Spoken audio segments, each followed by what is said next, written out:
नमस्कार, शीतस रेसिपीमध्ये तुमचे मनापासून स्वागत। आजच्या व्हिडिओमध्ये आपण अगदी 5 मिनिटात झटपट होणारी मस्त अशी टेस्टी भाजी कशी बनवायची ते पाहणार आहोत। त्यासाठी काय करायचं तर डायरेक्ट कुकरमध्ये तेल टाकून घ्यायचं, त्यामध्ये जिरे मोहरी टाकायची, बारीक चिरलेला कांदा टाकून घ्यायचा। कधीतरी अचानक पाहुणे येतात आणि अशा वेळेस आपल्याला अगदी पटकन स्वयंपाक करायचा असतो, त्यावेळेस आपण अशा पद्धतीने भाजी करू शकतो। त्यामध्ये आलं लसणाची पेस्ट टाकून घेतली, थोडासा हिंग टाकला आणि हा कांदा तेलावर छान तांबूस रंग येईपर्यंत परतायचा। परतत असताना यामध्ये कढीपत्त्याची पानंही टाकून घेतली। कांदा परतून झाला की मग त्यामध्ये बारीक केलेला टोमॅटो टाकायचा, तोही अर्धा मिनिट या तेलावर छान असा परतून घ्यायचा। टोमॅटो परतून झाले की यामध्ये बेसिक मसाले टाकायचे, म्हणजे हळद, लाल मिरची पावडर, काळा मसाला, त्यानंतर धणेपूड टाकून घेतली।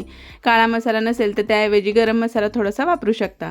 त्यानंतर अगदी थोडंसं पाणी टाकायचं, व्यवस्थित मिक्स करायचं, गॅसची फ्लेम कमी करायची आणि मंद आचेवरती अर्धा मिनिट आपल्याला हे झाकण ठेवून मसाले छान असे शिजवून घ्यायचे।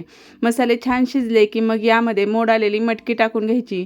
इथं मटकीमध्ये मी थोडेसे हिरवे वाटाणे आणि हरभरे टाकले होते, त्यामुळे मटकीच्या भाजीला एक वेगळी अशी टेस्ट येते आणि ती चवीला अगदी छान लागतात।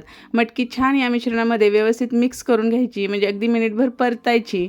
त्यानंतर तुम्हाला जितपत रस्सा भाजी हवी असेल तेवढे यामध्ये पाणी टाकायचं, चवीनुसार मीठ, बारीक चिरलेली कोथिंबीर टाकायची, व्यवस्थित मिक्स करायचं। कुकरचं झाकण लावायचं आणि कुकरची फक्त आपल्याला एकच शिट्टी करायची आहे। एका शिट्टीमध्ये ही जी मटकी आहे ती छान मऊसूत शिजली जाते आणि अगदी झटपट होणारी भाजी आपली तयार होते। आता एक शिट्टी झाली की कुकर थंड झाल्यावर मग याचं झाकण उघडायचं। तुम्ही पाहू शकता अगदी मस्त अशी रस्सा भाजी झालेली आहे। मी थोडासा रस्सा केलेला आहे, तुम्ही तुमच्या आवडीनुसार रस्स्याचं प्रमाण कमी जास्त करू शकता। आता रस्स्याला थोडासा घट्टपणा येण्यासाठी यामध्ये भाजलेल्या शेंगदाण्याचं चमचाभर कूट टाकलं आणि पुन्हा फक्त आपल्याला एकच उकळी आणायची आहे, म्हणजे हे कूट सर्व व्यवस्थित छान मिक्स होतं। एक उकळी आली की त्यामध्ये बारीक चिरलेली कोथिंबीर टाकली, मस्त आपली चमचमीत मटकीची भाजी तयार झालेली आहे। नक्की करा, तुम्हालाही ती नक्कीच आवडेल।